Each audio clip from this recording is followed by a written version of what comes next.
This is an example of the second part of Newton's first law. All objects in motion tend to stay in motion unless acted upon by an unbalanced force. In this case, the unbalanced force being gravity.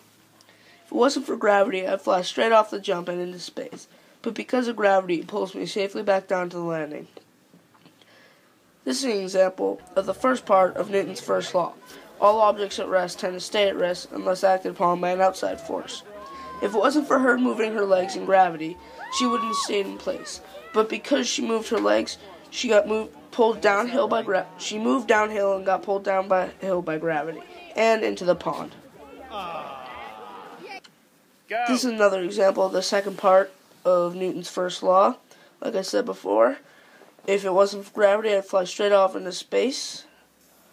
But because of gravity, I get safely pulled back down to the landing.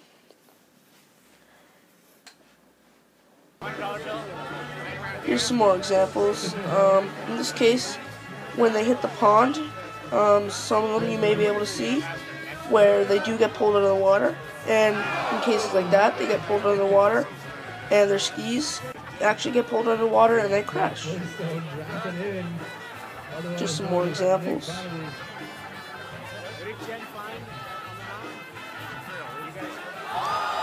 Big crash.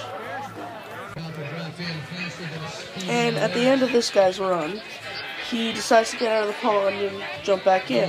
But right before he jumps back in, he's in place. But because he decides to use his legs and jump out, he moves. But if he hadn't used his legs, like so, he would have stayed in place. Example of the first part of the first law.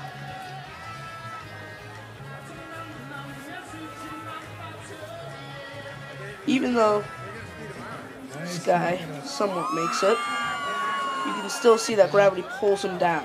And he can't make it all the way because it pulls him down. And it slows him down. Friction between the water and his board slows him down.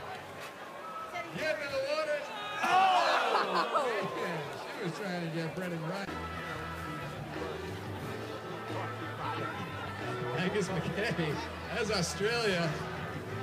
G'day. And in this case, you can still see the effects of gravity on the snowboarder going across the pond, but he made it almost all the way across. We got Scott Sanderson coming down. And just some more examples.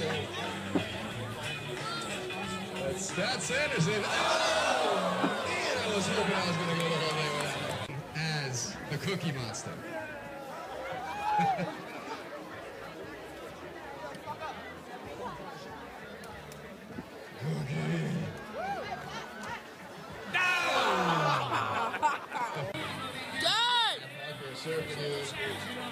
Coming down, trying to surf his way all the way across the 92-foot pond.